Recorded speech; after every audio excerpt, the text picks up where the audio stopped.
اللہ کے سوا کسی اور کی اطاعت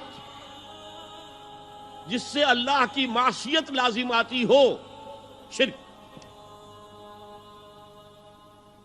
لا طاعت لمخلوق فی معصیت الخالق، مخلوق میں سے کسی کی اطاعت نہیں ہوگی کہ اس معاملے میں جس میں خالق کی معصیت لازم آ رہی۔ ہاں، خالق کے احکام کے اندر والدین کا حکم بھی مانو، اطاعت کرو، اساتذہ کا حکم مانو، کسی اور کو اپنا لیڈر مانا ہے اس کا حکم مانو، لیکن ناٹ بیونڈ وہ جو سرکل ہے کتاب و سنت کا، اس سے باہر نہیں۔ لا طاعت لمخلوق فی معصیت الخالق، یہ آپ الجبرے کے فارمولے کے طور پر اپنے سامنے رکھیے، اب اسے اپلائی کیجئے۔ جیسے فارمولوں کے ذریعے سے پھر بڑے بڑے وہ سم جو ہے وہ حل کیے جاتے تھے سوالات۔ صبح کا وقت ہے، آنکھ بھی کھلی ہے، کوئی اذان کی آواز بھی کان میں آئی ہے، آپ کا نفس کہتا ہے ابھی سو جی۔ آپ نے اپنی چادر یا کمبل کو درست کیا اور کروٹ لی اور سو گئے۔ یہ کیا ہے؟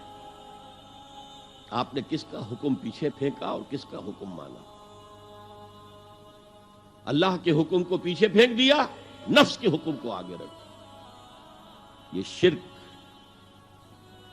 اس شرک کو جاننے والے بہت کم ہیں۔ مولانا روم نے خوب کہا تھا، نفس ماں ہم کم ترس فرعون نیست لیکن اورعون ایراعون نیست۔ میرا نفس بھی فرعون سے کم نہیں ہے۔ فرعون نے کہا تھا نا الیس لی ملک مصر وہذہ الانہار تجری من تحتی، کیا اس ملک مصر کی حکومت میری نہیں ہے؟ اور سارا جو یہ آب پاشی کا نظام ہے، انہار کا نظام ہے، وہ میرے کنٹرول میں نہیں ہے؟ جس کا چاہوں موگا کھلا رکھوں، جس کا چاہوں بند کر دوں۔ یہ تھا خدائی کا دعویٰ، انا ربکم الاعلی۔ تو مولانا روم کہتے ہیں میرا نفس بھی اس سے کمتر نہیں ہے۔ وہ کہتا یہ جسم میرا ہے، اس پر میرا حکم چلے گا، میں نہیں جانتا کون اللہ کون رسول، کیا حرام کیا حلال۔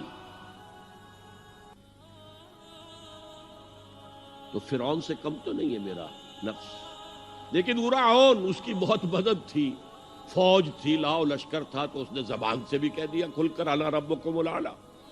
میں مسکین ہوں، غریب ہوں، میرے پاس کوئی طاقت نہیں ہے، میں زبان سے تو کچھ نہیں کہہ سکتا، اندر سے میرا نفس یہی کہتا۔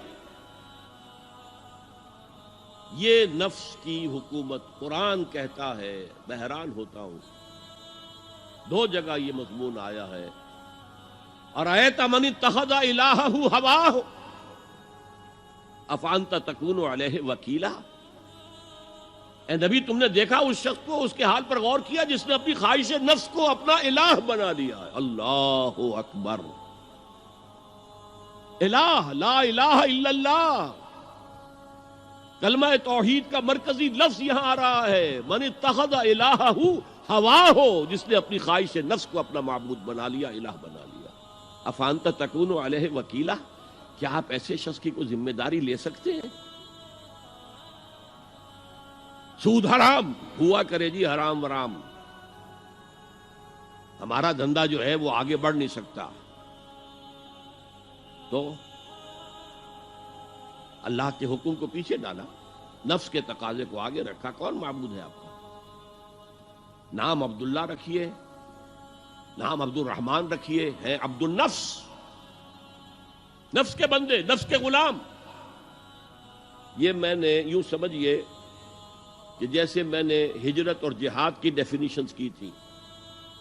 ہجرت کا بیس کیا ہے؟ پوچھا گیا ایو الہجرت افضل یا رسول اللہ، اے اللہ کے رسول بتائیے سب سے اعلیٰ ہجرت کون سی ہے، افضل؟ فرمایا ان تہجر ما کرہ ربک، ہر اس چیز کو چھوڑ دو جو تمہارے رب کو پسند نہیں۔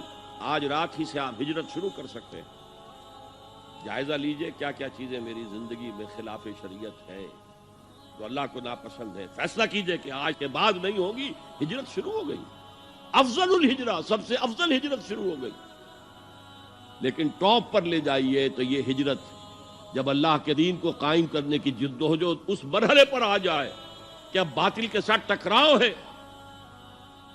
اور اب چاہیے کہ ساری قوت ایک مرکز پر جمع ہو جائے، ہجرت فرض کر دی گئی، وہ ہجرت گھر بار چھوڑ کر، اہل و عیال کو چھوڑ کر، اور مکے کے بھیڑیوں کے رحم و کرم پر چھوڑ کر اپنے گھر والوں کو جو لوگ ہجرت کر کے آئے، حکم تھا۔